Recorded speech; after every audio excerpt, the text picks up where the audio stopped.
si pendeta ini langsung menusuk dada pria ini. Terus jantungnya yang masih berdetak ini akan diambil, dikeluarkan, diangkat tinggi-tinggi tuh biar dilihat sama semua pengikutnya.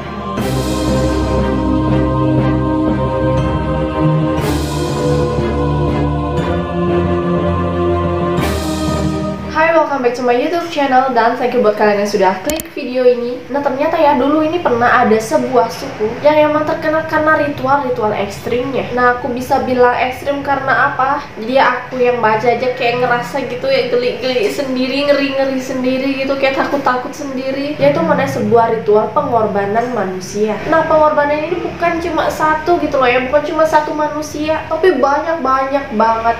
Nah kira-kira ritualnya kayak gimana? Bahkan sampai-sampai ada orang yang dengan sukarela nih maju gitu, oke aku rela dikorbankan. Ya kayak begitu.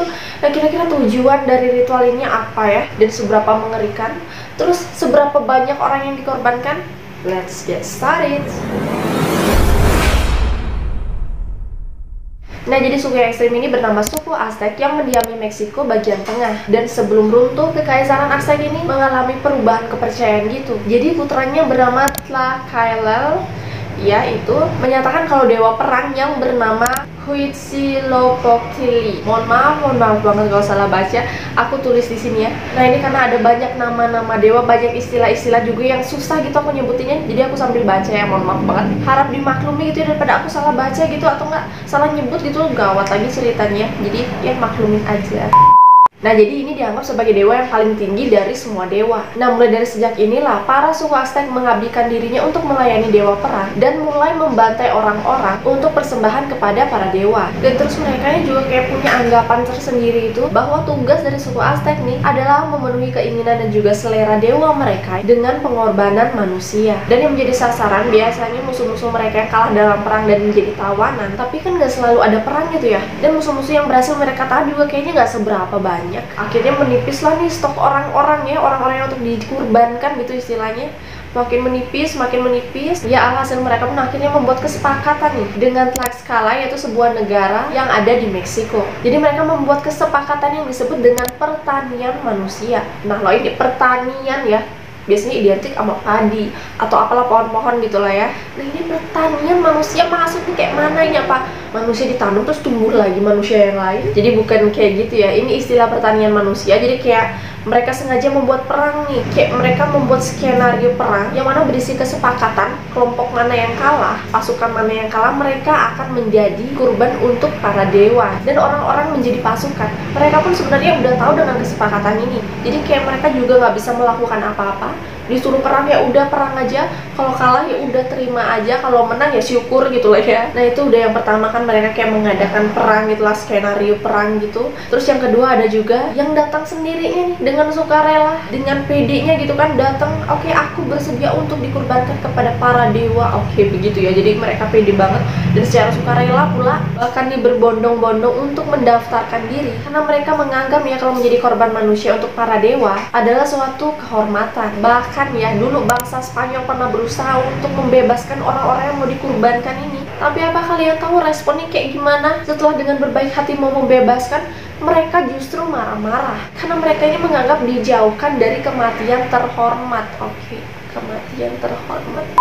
Selain orang-orang datang secara sukarela, ada juga sebuah tradisi di mana di sana katanya kelompok-kelompok pelacur gitu akan bersedia dikorbankan untuk Dewi Cinta. Dan selain itu pas musim kemarau, ada juga beberapa suku Aztec yang terpaksa menjual anak-anak mereka sebagai budak untuk ditukarkan dengan 400 bulir jagung. Ya ampun, anak-anak setara dengan 400 jagung? Kayak mana itu, ya ampun, dijual demi jagung? Ya mungkin zaman dulu pas musim kemarau itu susah cari makan gitu lah ya. Kalau misalnya mereka udah jadi budak, terus mereka kerja nggak bener nih ya, mereka ini bisa dijual lagi. Dan kalau mereka udah sampai 2 kali dijual, nah ini nih, mereka ini bisa menjadi hadiah untuk para dewa. Aduh, hadiahnya kayak mana? Ya gimana lagi kalau bukan dikurbankan, dibunuh mereka untuk para dewa. Dan selain pengorbanan tadi, ada juga nih sebuah festival yang terkenal dari suku Aztec yang disebut dengan Festival Toxcal. Nah jadi selama bulan Toxcal ini ya akan ada satu orang pria yang dipilih untuk mendapatkan kehormatan khusus yang dinilai melalui penampilannya. Jadi dia ini harus punya kulit yang halus gitu ya, langsing, terus rambutnya lurus panjang. Nah kalau udah dapat orang yang kayak begini satu kan, mereka ini akan diperlakukan seperti seperti dewa selama 12 hari 12 bulan atau sampai dengan 1 tahun. Jadi dia ini akan berdandan, jadi berpakaian seperti dewa Tezcatlipoca. Terus kulitnya akan dicat hitam, memakai mahkota bunga, penutup dada kerang, dan juga mengenakan banyak perhiasan. Selain itu dia juga katanya akan diberikan 4 orang istri yang bisa diperlakukan sesuka hati. Mau dijadiin babu, mau disuruh nyapu, disuruh ngepel, disuruh ngapain juga terserah gitu lah ya, 4 orang. Nah terus kira-kira setelah berpenampilan kayak dewa ini mau diapain? Tugasnya apa gitu kan ya?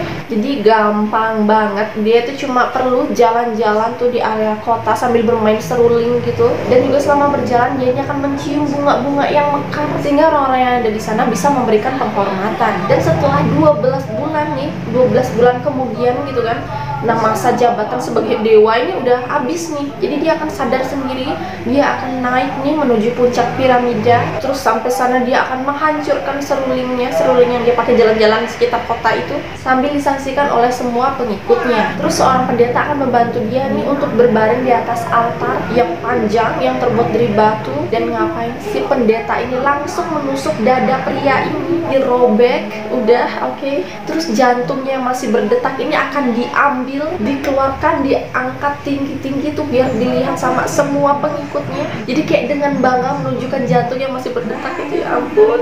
Dan setelah itu mereka akan memilih kembali pria selanjutnya dan mengulang ritual-ritual ini dari awal. Jadi dia akan didandanin lah, disuruh keliling-keliling kota. Terus ujung-ujungnya ya sama, jantungnya diambil juga. Astaga, ini jantung masih berdetak loh ya. Nah itu kan orangnya belum tentu mati tuh. Ya setelah diambil sih pasti mati, maksudnya pas proses pengambilannya itu kan orang itu pasti masih ngerasain sakit. Apalagi zaman dulu kagak ada obat bius gitu lah ya, gila abis.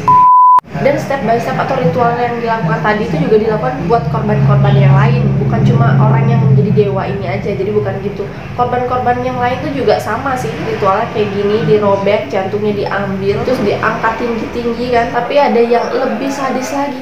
Habis diangkat tinggi-tinggi, si pendeta ini langsung menghancurkan jantungnya sampai berkeping-keping. Jadi itu dihancurkan kayak dicincang-cincang begitu. Ya mereka lakukanlah itu di atas batu pengorbanan. Dan setelah itu tubuh korbannya ini yang udah meninggal ini akan digulingkan. Jadi dia terguling gitulah menuruni tangga piramida.